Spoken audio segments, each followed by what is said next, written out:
dafa tàng kay loolu laay gis moom daa sawar il est actif.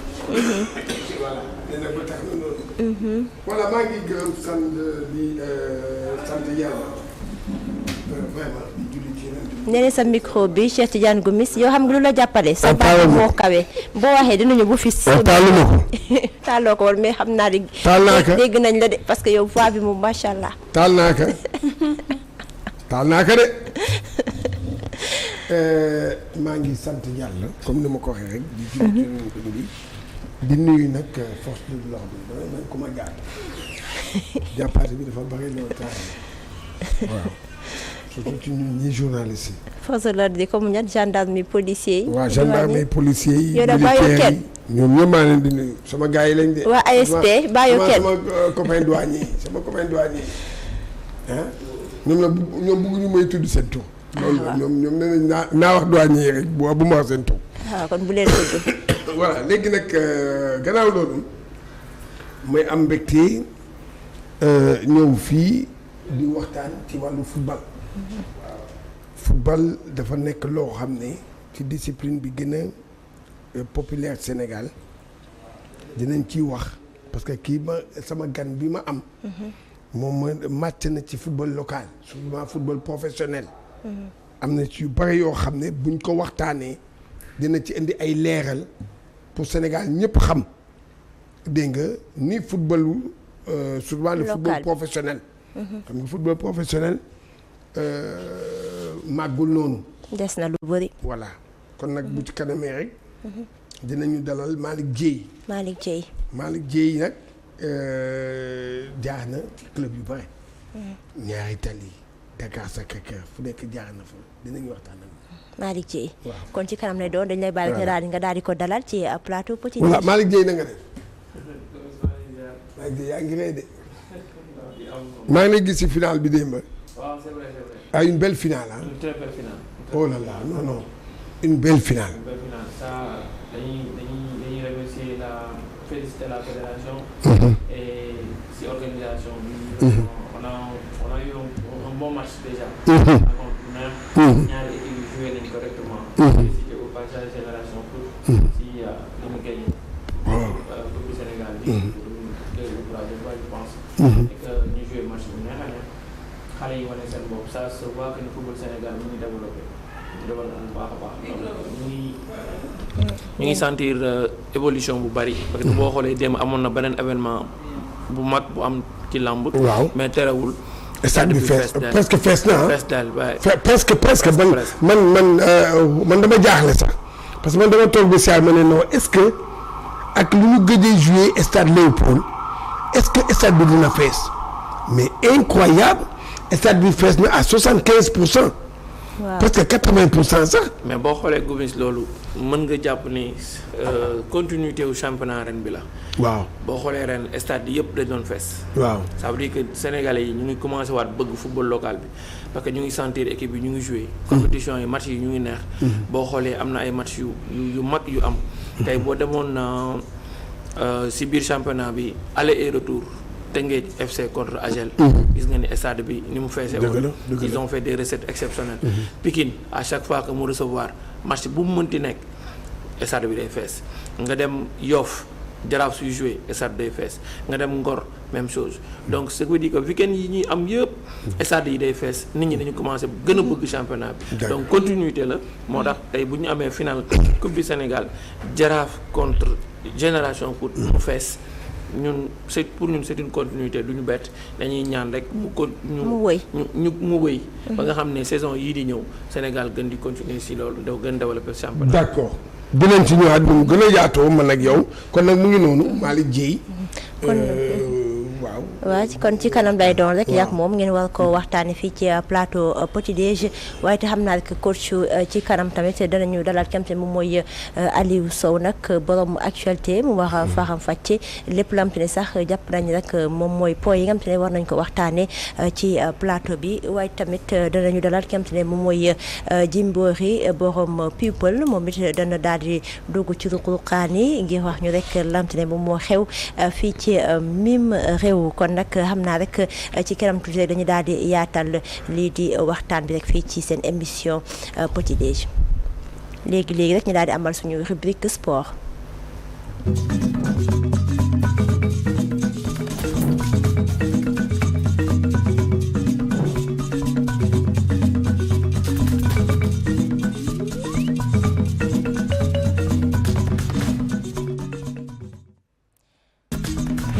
Cheikh Tidiane Gomis ñu daal di baal rek nga wóyal. Malick Dieye Malick damay commencer rek tey jii pour wax un peu le football professionnel les dernières années yii ñu ngi dem ci élection. yëpp xam nañ ko. il y a 4 candidats yëpp bokk ci football professionnel xam nañu footballu Sénégal ki fi nekkoon moom mooy Djibril Wade. après après ki nga xam ne moom mooy Louis Lamotte après. ki Sayer Seck moom moo ñëw mu xam footballu Sénégal nag qu'on se dise la vérité Djibril Wade. kenn du ko werante mais tey jii ci bu ñuy xool ci 4 dernières années ou bien 8 dernières années yi le football professionnel yow noo koy xaymaa. Gomis vraiment di rafetlu déjà question bi parce que football professionnel Sénégal dafa évoluer xam nga football professionnel dafay mel ni benn bébé bu juddu ñu koy encadrer yar ko di ko toppatoo jox ko biberon muy màgg après mu commencé jël benn âge bi am 2 ans 3 ans di ainsi Lamotte def na liggéey bi au départ Sayer ñëw gën ko améliorer am ay sponsor ñu continuer ñu liggéey ba Djibi Wade egsi boo xoolee ces 8 dernières années am na évolution yu bëri yoo xam ne football bi daf ko jël parce que professionnalisme ay étapes la yu mag a mag yoo xam ne ñu ko war a dem yoo xam ne club bi équipe bi dañu war di màgg di organiser wu lépp ñu war leen accompagner football professionnel bi commencé jël club yi nekkoon ay club mën nga ni ay club bu nawetaan wala nga ne ay club yu ñu organiser traditionnel ñu dem ba ci biir nag commencé déjà avec la naissance des métiers du sport au Sénégal parce que football nit ñi dañ ko jàppee woon juste benn amateurisme boo xam ni ki day ñëw xëy rek dem adhérer football naa fii jeex na nawetaan la wala dara ñu dem ba ci biir du commencé nag en 2009 professionnalisme bi commencé ñëw ku nekk ñu nekk benn étape ñu commencé jàng ñii dem jàngi management du sport ñii dem jàngi administration du sport ainsi de suite ku nekk dem am loo jàng ñooñu dem nag ba mujj gi ñu organiser teg man je peux en parler parce que 2009 laa commencé nekk NGB ba 2019 j'ai occupé toutes les positions commencé chargé de responsable de communication ba manager général jóge fa dem Dakar Sacré-Cœur bi ma demee Dakar Sacré-Cœur quand j'ai appelé le président Djibi dama ko ni président da nga ma mës a wax ne ma entre les académies et les clubs traditionnels dafa am benn gap ma ne ko non y a pas de gap dafa am fossé parce que boo demee tey Dakar Sacré-Cœur les gens à 9h ñu ngi liggéey ba 17h avec une très grande administration nga dem génération foot loolu nga fay fekk nga dem jàmbaar loolu nga fay fekk nga dem léegi nag dem nañ ba 5 ans 3 ans après club yëpp commence nekk ci loolu nga dem Tëngéej gis ñu am seen siège am recruter ay nit ñuy liggéey nga dem yeneen club yi Jaraaf ak keneen ak keneen ku nekk commencé ñii di jël ay da ngay dégg ñu ne la ni ñu lay présenter joueur noonu lañ lay présenter manager bu bees noonu lay présenter responsable marketing bu bees noonu lay présenter responsable pàcc bu nekk ñu commencé ko jël di ko améliorer donc football bi di màggaay boobu nag organisation boobu il a fallu am administration bu baax am ligue professionnelle bu taxaw di organiser di joyanti chaque année ñu ñëw xool defar ma am chance 4 dernières années yi ma nekk membre du conseil d'administration de la ligue professionnelle représenté woon ko Dakar Sacré-Cœur ba ci fin wu mandat bi si la démissionné parce que dama def une formation en management du sport def spécialisation en droit du sport créer sama structure di défendre les intérêts des parties du football c'est-à-dire les joueurs fii les entraîneurs les clubs représentation boobu ma doon def am ci ay contentieux yu ma doon gérer mu naroon indi conflit d'intérêt wala pour mettre à l'aise le président Djiby Wade, les membres du conseil d'administration yëpp ma obligé démissionner pour pouvoir me concentrer wu ci contentieux yooyu ma nekkoon. parce que football aussi loo ci mënti dégg FIFA préparé na lépp ba nga xam ne lépp da ko teg ci yoon donc mais 4 dernières années yi li ma ci jàng mooy footballu Sénégal dafa évoluer tey boo jëlee sur le plan juridique football Sénégal lañ doon dem amul woon li ñu Pape Sidi Lo doon wax amul woon base légale le football professionnel la tax amul woon base légale am na ci ay actions yu bëri yu ñu doon jël à part les règlements généraux de la fédération et les codes teguñu ko woon ci ligue professionnelle amul woon base bu bëri boo xam ne yenn sanctions yi yenn actions yi mën nañ ko def loolu tax boo seetloo en 2023 ñu def benn changement bu mag ci la ñu créé règlement administratif et le règlement administratif aujourd'hui moo tënk football professionnel yëpp il a fallu que ñu def ay séminaires 3 fois ligue professionnelle yëpp àndandoo réfléchir avec des juristes avec la commission de discipline ñëpp ñu toog réfléchir sur le plan juridique teg règlement administratif teg un contrat type bi championnat professionnel doog a commencé club bu si nekk da nga doon defar sa contrat ki defar contrat am fii ki defar contrat am fii ki defar contrat am fii nga dégg chaque jour ku nekk di kaas sama contrat respecté wuñ ko fay ñu ma sama salaire defuñu ma lii defuñu ma laa ñu dem ba 2023 ligue professionnelle yi léegi contrat type lay créé contrat bii may créé ñëpp koy niroole benn contrat la ñëpp même bi lañ ciy def léegi nag ku mu neex nga defar li ñuy tuddee avenant de contrat am loo ci yokk am loo ci changé mais ñu ne lii mooy base yi lii mooy minimum bi ñu réglé ko def ay tey bu njëkk da nga naan léegi xale naan la sama contrat jeex na mais xaw ma lu may def te sa contrat su jeexee soo demee ligue professionnelle ñu defal la attestation de fin de contrat wane ni sa contrat jeex na sekkatoo ak yoonu liggéeyal dara mu nekk ay pàcc dem ba les relations entre les associations et les sociétés ñu ne nañ créer convention type ba nga xam ne tey NGB bu dee dafa am société bi nga xam ne parce que booy dugg professionnel da nga war a am société bi nekk diggante NGB ak association bi ñu ne nañ leen defal benn convention type boo xam ne moom mooy defar seen diggante yi su ko defee relation yi nga xam ne amoon na ay problème ci diggante yi ay club seen biir gis nañ fi problème mu CNEPS gis nañ fi problème mu Thiès FC gis nañ fi ay problème mu relation entre société ak association yooyu yëpp Ligue Pro réfléchir ci créer ay pàcc yu bëri sur le plan juridique. est-ce que tey jii nii convention yooyu ak contrat yi nga wax indi na jeexital bu mucc ayib. indi na jeexital bu mucc ayib je peux en parler parce que tey man j'ai défendu le dossier de Amara Diouf contre Génération Foot mu signé woon un contrat de 5 wala 6 ans ñu dem xool ci règlement bi. teg la doon défendre. Amara Diouf laa doon défendre ñu ne. xale bi amul yoon mayu ko mu signé contrat bu ëpp 3 ans loolu la règlement FIFA wax donc bi ñu demee chambre de résolution des litiges dañ ko delloo ñu ne kon contrat wu 5 ans 6 ans bi nga amoon dindi nañ ko léegi sa contrat 3 ans lay yem kon contrat yooyu ñu indi te loolu règlement FIFA lañ ko indee. ma jóge waat foofu défendre naa yeneen dossier par exemple défendre naa dossier Sëñ Fallou Diouf contre Génération Foot toujours. si contrat wu mineur parce que mineur du signer règlement FIFA dafa ni un mineur ne peut pas signer un contrat de plus de 3 ans. lan mooy mineur comme ça ñu lay seetaan ko mineur mooy am moins de 18 ans. merci voilà ku amagul 18 ans c'est important. c'est important kay. te contrat mineur papay xale bi daf ko war a signer bu yaayam di dund papaam di dund le pouvoir paternel moo existé au Sénégal papaam moo ko war a signer su ko signé wul contrat bi baaxul. donc xale bi day signé contrat am papa ji signé contrat bi avant 18 ans ñu signé ko contrat wu bu ëppul 3 ans règlement administratif bu Ligue Pro moom ñëw ne déedéet 3 ans sax dafa bëri nañ ko yemale ci 2 ans en 2023 mu ne nañ ko yemale ci 2 ans pour que kenn du tënk xale yi bi ñu defee loolu en 2024 club yi ne déedéet ñun tamit nañ ñuy protéger kon nañ ko delloo ci règlement FIFA bi.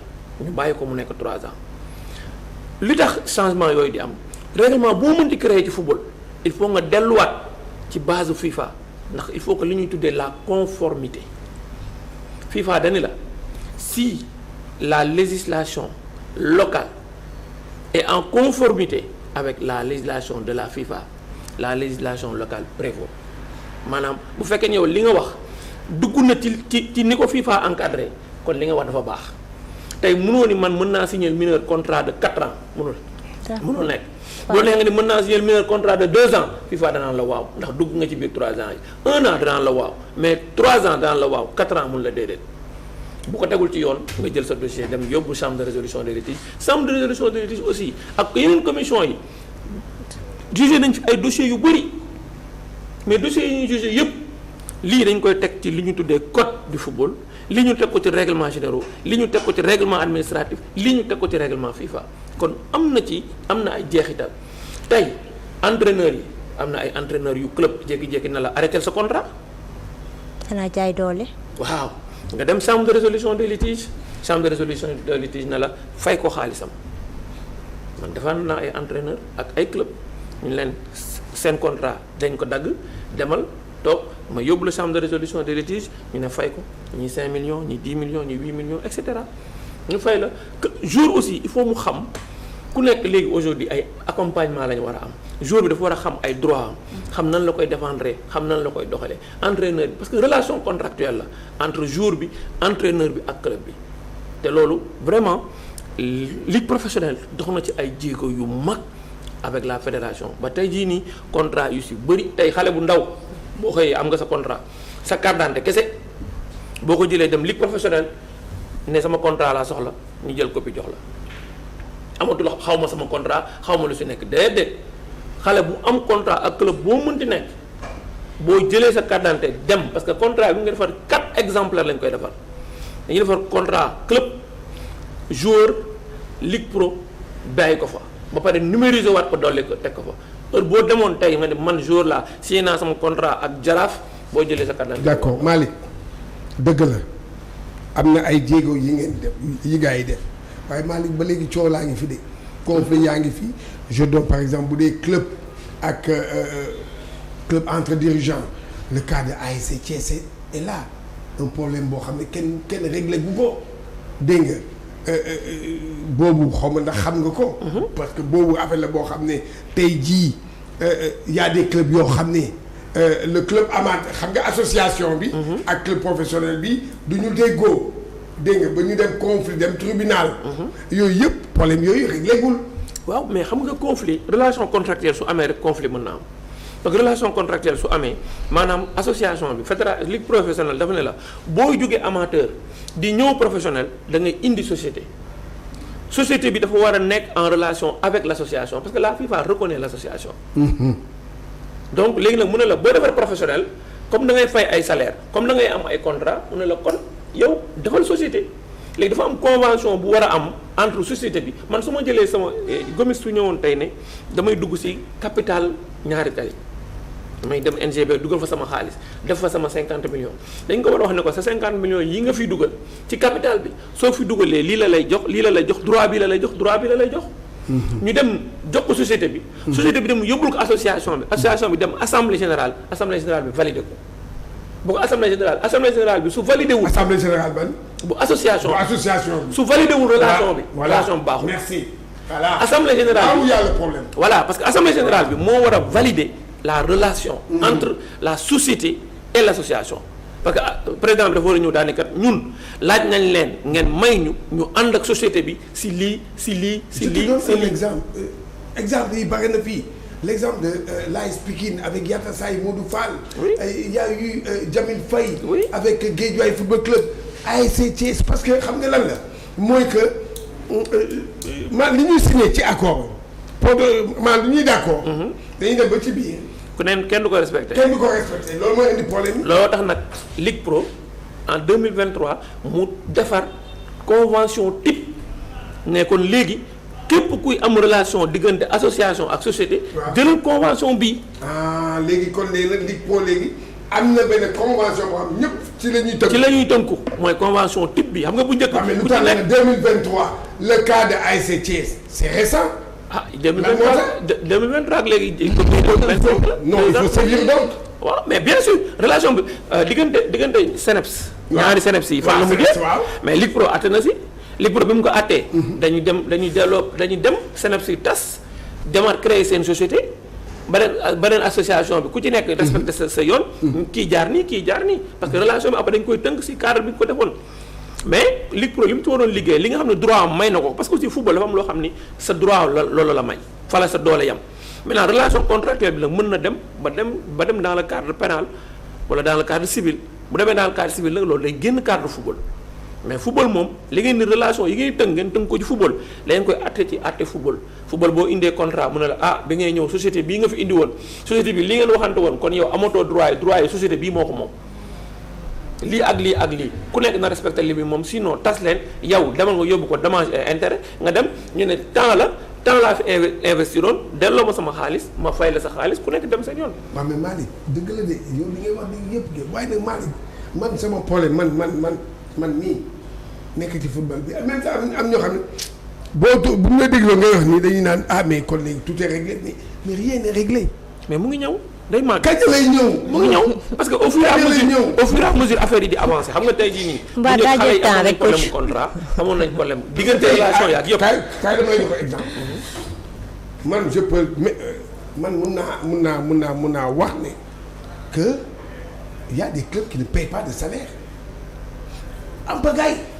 tey booy xool club yi di respecter salaire sur les 32 clubs professionnels boo ci jël doo ci gën a set. waaw léegi yow Gomis. waaw sooy liggéey. waaw nga toog fii. waaw 3 mois fayuñu la. lan ngay def. man waaw. ne ko loolu que de bu mu ko débat boobu moom. déedéet ñoom syndicat. voilà les mêmes choses. jox na la ay yoon. waaw FIFA règlement yi jox na la ay yoon. yan yoon la wax ma yoon. boo toogee waxuma la fédération de FIFA ci boppam. moom nee na la boo toogee benn weer. waaw fayuñu la. waaw am nga yoon booy jaar pour fayeeku sa xaalis wala nga dagg sa contrat. dem wax comme ça joueurs yi de. non joueurs yi xam nañ ko. waaw c'est-à-dire que football dafa am lu ñuy tuddee mise en demeure. boo toogee tant de mois fayuñu la sa xaalis am nga droit envoyer club bi lettre de mise en demeure. boo ko envoyé mise en demeure ne ko fay ma sama weer bi mu ma yore wala sama ñaari weer yi ma yore bu loo ko fayul am nga yoon yooyu jaar pour dem dagg sa contrat ci saa si te kenn mënu ko tere.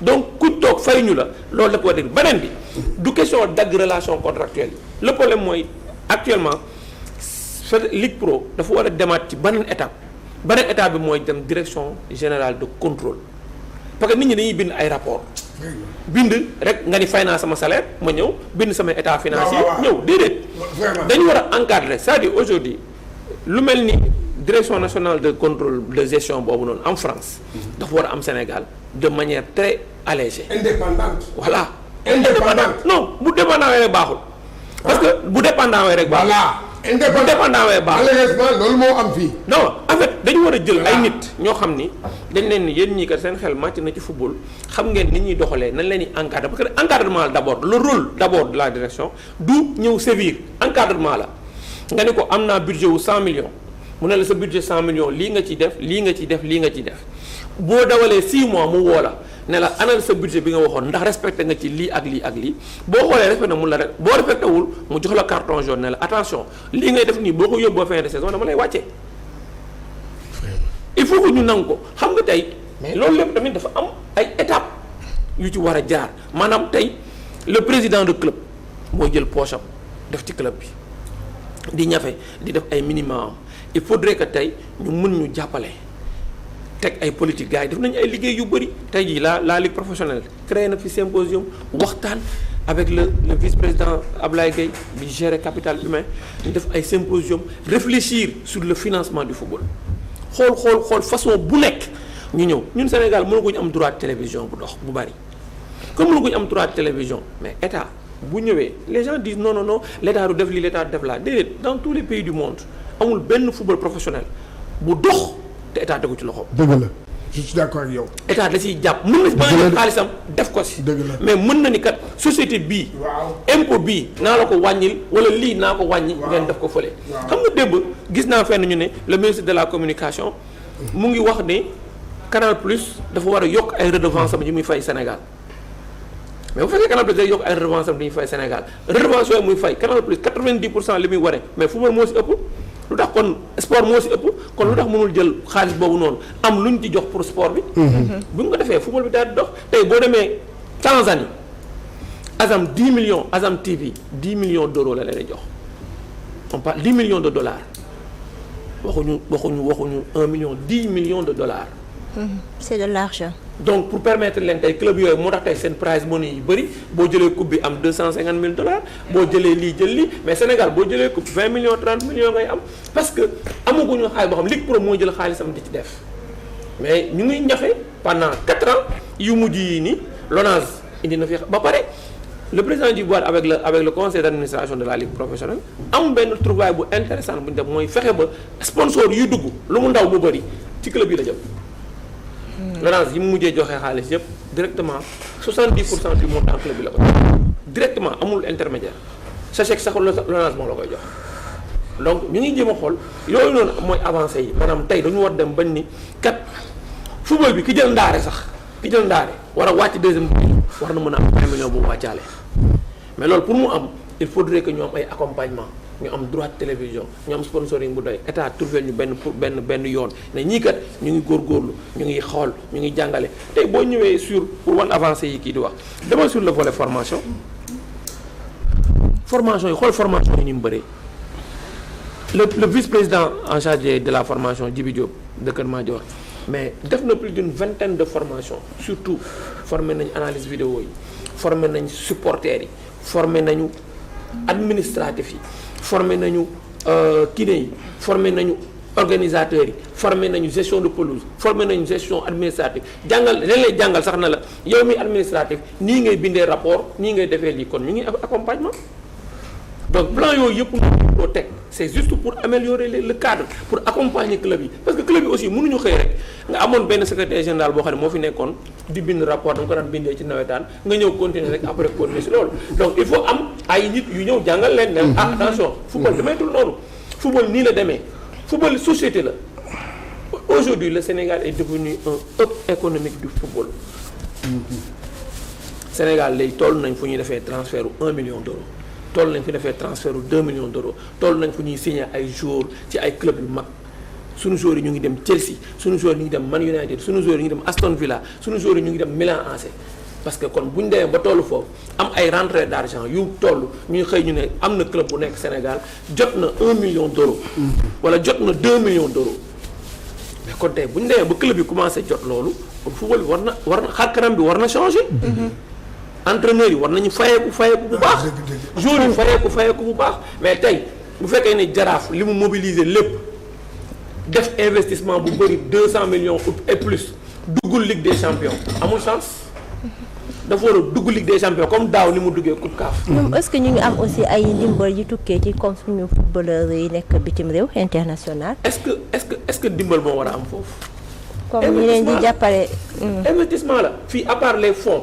les fondation rek moo mën dimbali tey jii fondation Sonatel su ko doon mu ne man fondation Sonatel damay dimbali football dinaa jël 50 millions wala dara wala 100 millions wala 200 wala 1 milliard dugg ko ci football bi mais footballeur bi nga xam ne moom li mu mën mooy dimbali clubam bi mu jaar te terewul loolu FIFA dafa tegal ay mécanismes yoo xam ne day dimbali club yi par force nga am na lu ñuy tuddee mécanisme de solidarité bépp xale boo xam ne am na fu mu jaar. bu ñu ko transféré 5% du montant tey ñu ne jaay nañu benn joueur Sadio Mané jóge na Bayern Munich dem Ahli lu ñu ko mën di jaayee 5% du montant dañ koy jël ñu tas ko ci club yu mu mës a jaar yépp kon ñun fii Sénégal dañuy yaakaar ne jour bi moom mooy def ndimbal bi rek gratuitement Sénégal lu ci gën a bëri. loolu FIFA loolu ay mécanisme la jour bi xam nga lu muy mën ñëw kat ni école de football bi laa jaaroon wala club bi laa jaaroon may naa leen ay ball. may naa leen lii may naa leen laa. Malick depuis 2009 yaa ngi ci football professionnel bi. Malick est-ce que maanaam dañoo yéexe maanaam toog waxtaan. ba gis maanaam solution yi parce que bi ñu demee man je me rappelle bi ñu demee ba def naa ne 3 ans avec Louis Lamont ñu dem Saly la rencontre de Saly les gens se sont retrouvés là-bas pour réfléchir sur le kii décision yi ñu fa jëloon bokk na ci DNCG boobu ngay wax bokk na ci maanaam structure indépendante boo xam ne moom mooy gérer le football mu bañ a am conflit d'intérêt ñu jël loolu dugal ko ci tiroir yi les décisions n'ont pas été maanaam appliquées yaa ngi wax benn symposium bi booy xoolaat parce que 2 à 3 ans 4 ans. ana conclusion yi y en a pas est-ce que du maanaam y a pas du manque de volonté des dirigeants d'aller vers parce que ñu ci bare dañuy ragal ne bu ñu demee dañuy ñàkk ñoom lu ñu investir ci football bi moo tax est-ce que aujourd'hui il ne faut pas on a tout réfléchi xalaat nañ lépp. est-ce que duñu def appliquer ou def ñaari yëf mooy va vers l'État dire à l'État on ne peut plus partir mënuñu continuer il faut que nag ngeen comme ni nga ko waxee dans tous les pays du monde le football professionnel démb le premier ministre était là-bas gis na loolu gis na ñaari équipe yi xam ne loolu ay club professionnel lañu. il était là-bas à quelle heure. waaw loolu moom. non comme c'est important. waaw c'est-à-dire qu'il faut qu'on ose dire certaines choses. waaw aujourd'hui Sénégal dañu ne dañuy defal football. waaw la ligue professionnelle. crée au moins plus de 2000 emplois. dëgg la. di dimbali ay nit club boo dem am na 50 emplois ou plus cher bu ñu fayul salaire journalistes yi génne ñi fayuñ seen salaire defuñu lii defuñu laa. mais ñooñu dañ leen war respecter ay président de club ñoo jël seen xaalis pour dimbali xale yi ñu bañ a dugg ci yenn affaire ñu ne leen tegal ñu football donc ñooñu état dafa leen war a jàppale et respecter leen et respect mu ngi commencer tey ñu ne coupe du Sénégal coupe du président de la République le président de la République se doit. waaw de se présenter. billahi su ko deful mu yónnee premier ministre am à temps. mais du ñu bàyyi ba bañ ne dañuy joxe coupe mu ne mu doog a ñëw pour joxe coupe bi kenn defu fi éloge kenn football bi ñun ñoo ko war a jàppale état moo ko war a jàppale yaa ngi wax symposium dañoo étudier def étude yëpp jël lépp lii ñu jox ko président Ablaye Sow il était ministre ñu jox ko ne ko demal nga yóbbu ko lii Augustin Senghor ak Djibo Wade jël ko ne ñoom nañ jaar yoon bi dem nañ ba ku si nekk yaa ngi xool. selon sa proximité avec le président de la République nan laay fexee ba jël information yi jox ko pour ñu réfléchir alors que les gens ont déjà réfléchi. soo woon fii tey Massata Diack ne ko wax ma financement du sport mu wax la moom ni mu dimbalee yeneen dëkk ay Guinée ay Ghana ay Nigéria nan la leen dimbalee ba ñu financer seen football à travers l'État à travers des astuces mais loolu am na fi. bu fekkee Massata Diack moo ko mën Pape Malick Dièye mën ko keneen mën ko ñu Sénégalais am assez de ressources humaines yuy réfléchir ci football di xalaat nan la ñuy fexe ba dimbali football mais am na fi mais nañ jël au sérieux tant que le sport di am ay 0,5% du budget national football sport du dox dañu waxante dëgg. tey jii boo demee sport pour mu dox il faut mu teg un budget ñu ne kat état bi am na budget am na volonté ñun amaguñu président de la république football sport amaguñ ko. président de la république boo xam ne il est xam ne kii nii xam na ni sport économie la Gomis ñeenti nit juróomi nit yi siy gagné war na am ñëpp ñu si war a gagné dañ ko war a utiliser ba ci réflexion bi ñu war a def avec yaa ngi wax léegi soxna si avec nos internationaux mais le jeune sportif sénégalais bi dem nekk professionnel jaar ci football bii nii ñu tàggat ko ba mu nekk professionnel dem di gagné ay milliards. est-ce que état teg na benn direction boo xam ne nee na nan lay accompagner xale yi pour ñëw def seen investissement Sénégal am nga ay milliards lu tax nga koy bàyyi ci dëkku tubaab yi lu tax mënoo ñëw fii ñun la footballeur bu fi ñëw dugg créer sa entreprise dinañ la exempté d'impôt pendant 5 ans wala nangam may la yoon am na benn direction bu fi nekk boo ñëwee boo demee jox sa état sa 1 milliard dina la accompagner ne la fii ak fii ngay jaar dugal ko non footballeur am na si ñoo xam ne c'est des milliardaires. du ñu millionnaires c'est des milliardaires parce que dañuy gagner ay plus de 3-4 millions par année d'euros je dis 2 millions d'euros jour bu ko gagner tu as 1 milliard et quelque. xaalis li xale yi wax naan contrat professionnel xajul si koñ waxuma laa si kër mais est-ce que accompagner nañ leen dañ fay gis benn appartement mi dem dafa terrain nañ fay gis kenn lu ñuy def dem tabax ay hôpital dimbali nit ñi alors que investissement yi war nañ mën ni kat Brésil lan moo fa am. sportif footballeur professionnel bu dem boo dikkee ñu encadré la ne yoon bii ngay jaar seeni ministre sax dañuy nekk ay icône Pelé nekk foon ministre de sport keneen noonu nga dem si yeneen dëkk même chose George Weah nekk président wu Libéria parce que dañu xam ne ñii ni kat mën nañu dimbali seen sport donc ñun li ñu war a njëkk a soxla mooy état bu taxaw nit ñi li Gomis wax xalaat nañu lépp réfléchir nañu lépp teg nañ ko mais nañ ñu dimbali que ñii ñuy gis nii ñuy góorgóorlu di def lu ñu mën ñu dimbali leen accompagner leen mais les gens vont dire non non état du moom mooy accompagner état bu accompagner wul football bi dañuy xëy daaw Sané Fally de peu gars yi demoon nañ ba ne dañuy taxaw duñu football. il le faut. duñu football. il le faut fa la ñuy mujj dañuy jékki-jékki bu ñëwee bu ñëwee ñu de réfléchir nañu teg nañu xalaat nañu façon bu nekk développé nañ bu ñu demee ba tey jii nii. amul benn candidat muy Ligue Pro muy fédération koo ci jël te du la tegal un programme reluisant. koo ci dem déglu. mu ne la lii ak lii ak lii yoon bi laa bëgg a jël yoon bi laa bëgg a jël. te léegi lépp nag moyen état. kan moo koy defar. voilà. y a une continuité tey jii boo demee le président Djibo Wade avec tout ce qu'il a fait au niveau de la Ligue Pro continuité lay def beneen candidat Babacar Ndiaye Ablaye Sow ku ci jël koo ci woowoon tey. dëgg la defal lii danaan la programme. amul tey jii muy Babacar Ndiaye muy Ablaye Sow amuñu dara luñ mën a ŋàññi président Djibo Wade na ko lii liggéeyoo dañ ko naan kay liggéey nga léegi yow est-ce que doo ñu bàyyi ñun ñu continuer dem dafa dem créer leneen mais bu ñu ñëwee li ko dal moo leen dal. tant que amuñu ay moyens ay yoo xam ne moo ñëw taxaw du ne damay réfléchir naan génne naa fi projet bii def naa fi projet bi du loolu de loo fi réfléchir nit ñi réfléchir nañ ko ba pare. Ligue Pro day réunir di liggéey gars yi di ñëw di xalaat di créer di réfléchir ba ci pourvoi yu ñu mujjee teg di le pay-per-view ñëpp di kaas ku ne wax nii mais au moins tey jii pay-per-view boobu moo tax tey stade yi fees parce que bu nit ñi dañ naan toog Massamba Goto Ndiaye ku mu nekk toog sa kër daal di filmer.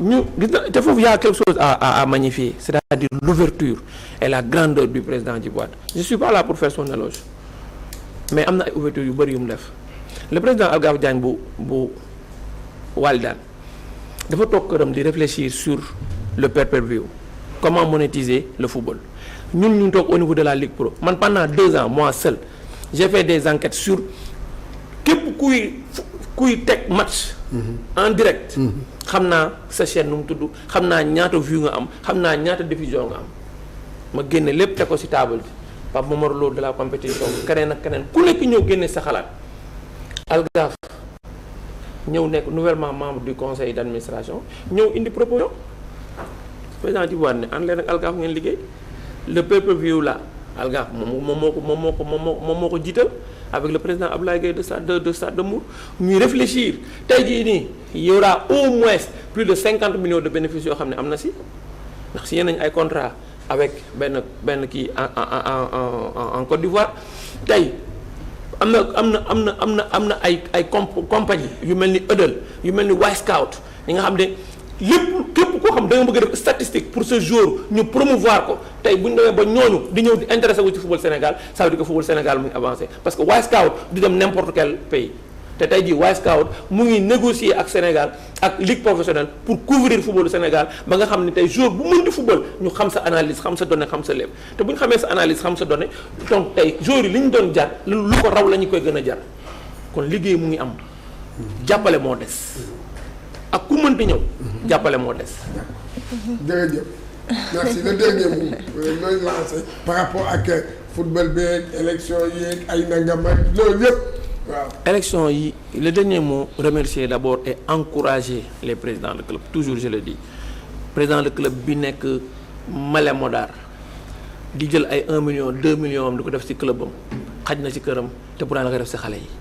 ba ñëw ba ci président de club professionnel bi naan la jël naa sama 100 millions jël naa président de club yi li ko Modou Fall di waxee bu Pikine président de club yëpp buñ ci duggul prison ñu ngi waaye dugg prison wala sonn nañ parce que dañuy bàyyi seen waa kër jël seen 100 millions loolu yàgg naa ko donc ñu ngi leen di encourager ci pouvoir boobu noonu ci volonté boobu ñu jël pour dimbali seen football di ñaan nag ñëpp ñu continuer ñu dal football dafa am ñoo xam ni dañ ko war a jàppale liggéey ko di féliciter ñi nga xam ne ñoo gagné seen liggéey particulièrement sama président Mamadou Niambay le président de la Ligue de Dakar et di ko wax nag ne ko yan bi du nooy te du oyof il faut mu góorgóorlu jël football Dakar bu ñu jëlee suñu yaakaar teg ko ci moom c'est parce que dañoo bëgg mu jël football Dakar yóbbu ko fu gën a kawe di ñaan aussi tous les candidats que ça soit de la Ligue professionnelle que ça soit de la fédération ñu xam ne y aura qu'un seul vainqueur et ce sera le football du Sénégal il y aura qu'un seul vainqueur et ce sera le football du Sénégal lu ci mën di am man dama bëgg ñu jàppee élection yi comme un match de football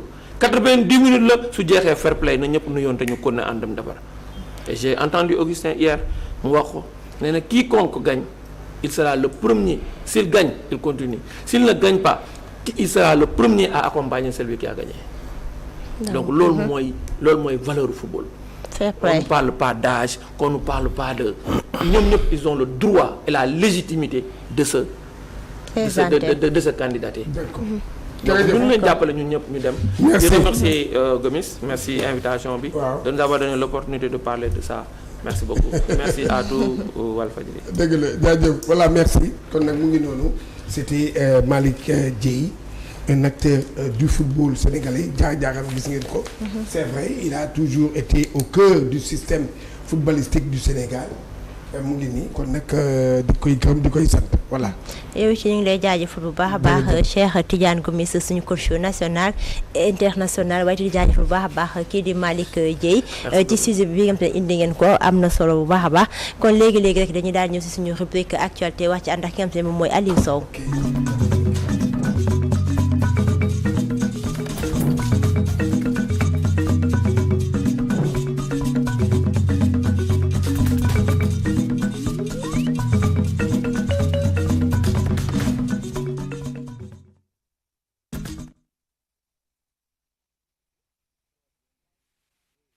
ay noos naka matinal bi naka début semaine bi. semaine bi waaw ça va. ah ça va waaw on gère cravate ni ba mu baax.